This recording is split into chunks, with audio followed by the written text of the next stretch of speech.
Hai, Shalom, selamat bertemu kembali oleh kasih dan penyertaan daripada Tuhan.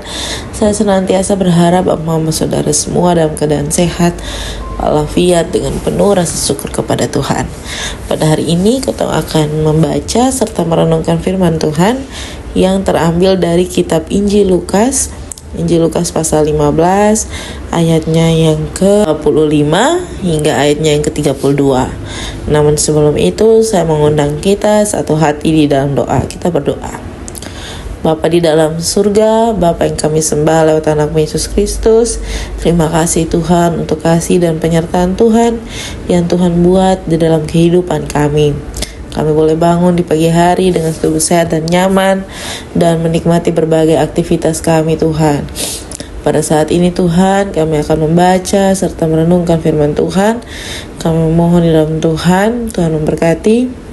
Biarlah apa yang kami baca, apa yang kami dengar, serta apa yang kami renungkan, semuanya itu boleh untuk menjadi berkat dan kami dapat melakukan dimanapun kami berada.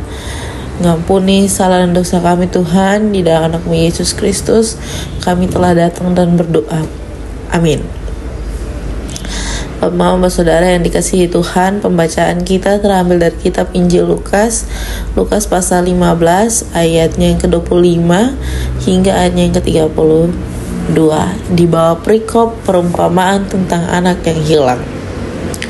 Ayat 25, tetapi anaknya yang sulung berada di ladang, dan ketika ia pulang dan dekat ke rumah, ia mendengar bunyi seruling dan nyanyian tari-tarian.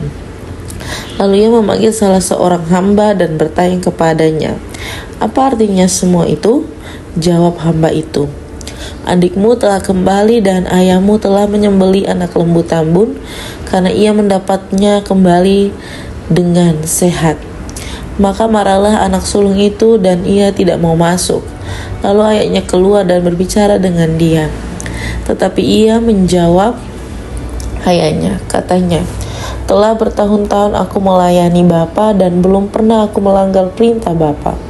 Tetapi kepadaku belum pernah Bapa memberikan seekor anak kambing untuk bersuka cita dengan sahabat-sahabatku. Tetapi baru saja datang anak Bapa yang telah memboroskan harta kekayaan Bapa bersama-sama dengan pelacur-pelacur, maka Bapa menyembelih anak lembu tabun itu untuk dia." Kata ayahnya kepadanya, "Anakku, engkau selalu bersama-sama dengan aku. Segala kepunyaanku adalah kepunyaanmu. Kita patut bersuka cita dan bergembira, karena anak adikmu telah mati dan menjadi hidup kembali. Ia telah hilang dan didapati kembali." Demikian jawaban firman Tuhan. Yang dikatakan berbahagia adalah setiap kita yang tidak hanya membaca, mendengar, tetapi mau melakukan dalam kehidupan kita hari lepas hari. Shalom Bapak saudara yang dikasihi Tuhan, selamat bertemu dan bersuka cita kembali. Hari ini kita kembali diajak membahas kitab Injil Lukas, sama seperti di 2 hari kemarin. 2 hari yang lalu kita membahas Injil Lukas tentang perumpamaan anak yang hilang. Dan hari ini kita tetap di bawah perikop yang sama, yakni perumpamaan tentang anak yang hilang. Tetapi lebih menariknya adalah kita membahas bagaimana respon sang kakak terhadap kedatangan sang adik, dan juga terhadap respon ayahnya terhadap kedatangan sang adik. Bapak saudara yang dikasihi Tuhan, respon sang kakak di sini menunjukkan bagaimana dia tidak puas, dia tidak senang, dia tidak ada sukacita, dia tidak ada damai sejahtera. Karena apa yang diperbuat ayahnya atau bapaknya itu melampaui dari apa yang ia terima selama ini bagi dia. Karena dia menganggap bahwa dia adalah superior di dalam rumah itu. Dia menganggap bahwa dia sudah bekerja, melayani, sudah susah payah, pokoknya dia paling susah sudah. Tetapi dia tidak pernah mendapatkan apa yang adiknya dapatkan. Dan dia beranggapan bahwa dia punya adik itu sudah merugikan keluarga, sudah memalukan keluarga, berfoya-foya. Bahkan kalau bisa dibilang, dia telah menghancurkan nama baik sang bapak. Tetapi apa yang menjadi respon seorang bapak kepada adiknya itu membuat hatinya terluka. Sang bapak menyembelih anak lembu tabun sebagai pertanda di mana ada sukacita karena kembalinya sang adik. Tetapi penyembelihan itu juga sebagai tanda duka cita karena sakit hati sang kakak.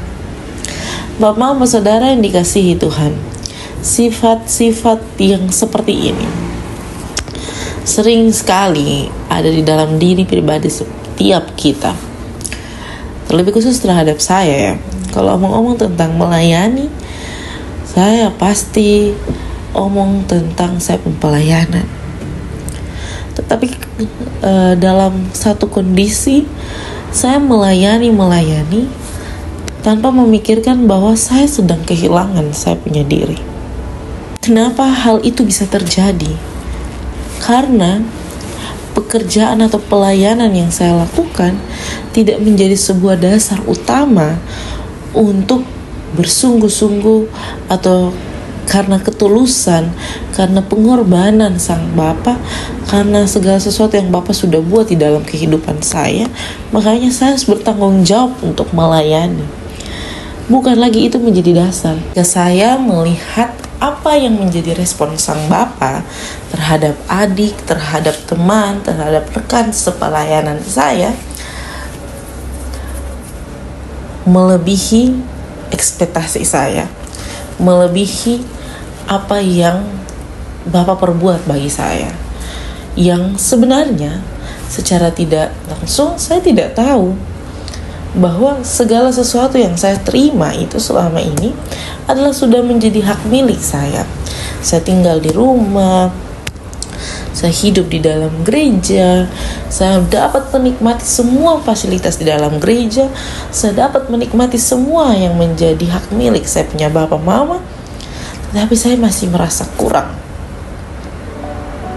Saya masih merasa kurang karena saya merasa saat kejadian itu tidak memberikan satu hal yang sama bagi saya. Dan saat itulah saya mau bilang bahwa saya telah kehilangan diri saya dalam melayani Allah, dalam melayani kedua orang tua. Kotong sibuk memperbaiki kotong pelayanan, kotong sibuk melayani Tuhan, tetapi ketika kotong melihat bagaimana orang merespon kotong pelayanan yang sangat berbeda dengan orang lain merespon kotong punya rekan sepelayanan, menjadi kotong punya diri, menjadikan kotong pun diri berapi-api, jadikan kotong pun diri dipenuhi dengan amarah, dipenuhi dengan duka cita, dan dipenuhi dengan tidak sukaan terhadap siapapun, terlebih terhadap sang Bapa. Bapak, saudara yang dikasihi Tuhan, tentu perumpamaan ini tidak menjadi satu fokus terhadap anak yang hilang telah kembali, tetapi tentang anak yang ada dan menjadi hilang.